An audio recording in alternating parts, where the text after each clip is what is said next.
পাকিস্তান বিশ্বকাপে সব ম্যাচই খেলবে, কিন্তু ভারতের বিপক্ষে মাঠে নামবে না তারা। ভালো কথা, কিন্তু কোন আইনে বা নিয়মের জোরে এই সিদ্ধান্ত নিল তারা? এই প্রশ্নের উত্তর পিসিবির কাছে অফিসিয়ালি জানতে চেয়েছে আইসিসি। আর সেটা জানাতেই এবারে ইন্টারন্যাশনাল ক্রিকেট কাউন্সিলের সাথে আলোচনায় বসছে পাকিস্তান ক্রিকেট বোর্ড। বাংলাদেশের প্রতি আসা নিরাপত্তা হুমকির যুক্তি না মেনে টাইগারদের রিপ্লেসমেন্ট হিসেবে স্কটল্যান্ডকে বিশ্বকাপে যুক্ত করে আইসিসি। এই অনাচারের প্রতিবাদ হিসেবে পাকিস্তান সরকার ঘোষণা করে তারা বাংলাদেশের পাশে দাঁড়াতে চায়, আর সেজন্য তারা ভারতের বিপক্ষে ম্যাচ খেলতে তাদের ক্রিকেট দলকে ক্লিয়ারেন্স দেবে না।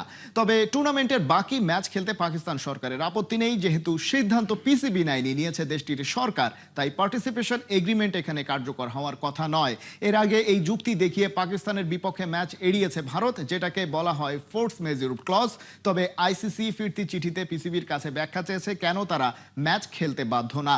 আর সেই ব্যাখ্যা দিতেই আইসিসির সিইও সঞ্জয় গুপ্তার সাথে বৈঠকে বসতে যাচ্ছে পাকিস্তান ক্রিকেট বোর্ড।